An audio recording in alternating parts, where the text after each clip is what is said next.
Hi friends, అందరికీ 7 శనివారాల వెంకటేశ్వర స్వామి పూజ అయితే చేసుకుంటున్నానమాట. ఇక్కడ వచ్చేసి ఒక పీటకి పసుపు రాసేసి గంధమ కుంకుమ బొట్లు పెట్టేసి ఆ పీటకం మీద అయితే చక్కగా ఒక ముగ్గు వేసుకున్నాను. తర్వాత ఒక మంచి క్లాత్ని అయితే దానిపైన అయితే వేసేసి వెంకటేశ్వర స్వామి ఫోటోకి అయితే నీట్గా శుభ్రం చేసుకున్నాను. శుభ్రం చేసుకున్న తర్వాత గంధమ కుంకుమ బొట్లు పెట్టేసి తులసిమాల మల్లెపూల మాల వేసేసి పూలతో అయితే చక్కగా అలంకరించుకున్నాను. అలాగే పీటకం ముందు కూడా చూసారు కదా, ఇలా ఒక ముగ్గు అయితే వేసేసి ఇలా అయితే పెట్టానన్నమాట. పసుపుతో రాసేసి ముగ్గు అయితే వేశాను. సో ఇక్కడ వచ్చేసి శంకు చక్రం దీపాలు అయితే తీసుకున్నాను కదా, ఆ దీపాల్లో నెయ్యి వేసేసి 2 దీపాలు అయితే వెలిగించుకున్నాను. ప్రసాదం వచ్చేసి వడపప్పు బెల్లము పెట్టాను. అలాగే 2 అరటిపళ్ళు అయితే పెట్టాను.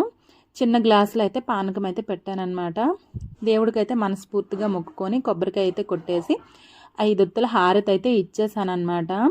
ఈ పూజ అనేది నేను ఇంతకుముందు పాతింట్లో ఉండేవాళ్ళం కదా, అక్కడైతే స్టార్ట్ చేశానండి. ఇంకా నాకు ఇక్కడికి వచ్చిన తర్వాత ఇంకా 7వ వారం చేద్దామంటే అస్సలు కుదరలేదన్నమాట. ఇంకా మేము వచ్చిన తర్వాత ఇంకా మా గృహప్రవేశం అవి ఇవి స్టార్ట్ అవ్వడం వల్ల ఇంకా ఊరు వెళ్ళడం రావడం వల్ల నాకు ఈ పూజ చేయడం ఇంకా కుదరలేదు. ఇంకా అప్పటి నుంచి అయితే నా మనసు ఏమీ బాగాలేదు. ఇంక పూజ ఉండిపోయింది కదా, ఇంకా ఉద్యాపన చేయలేదు కాబట్టి ఇంకా ఇంట్లో కూడా ఏమీ మంచిగా లేదనమాట. అలా అని చెప్పేసి ఇంకా ఇప్పుడైతే ఈ పూజ అయితే స్టార్ట్ చేసేసాను.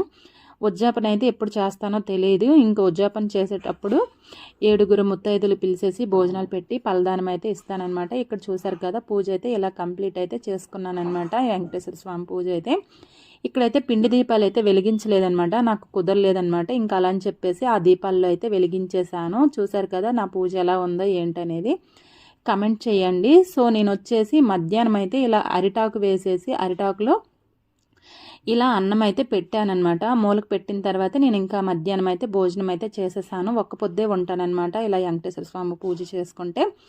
ఓకేనండి, thank you for watching. Bye bye.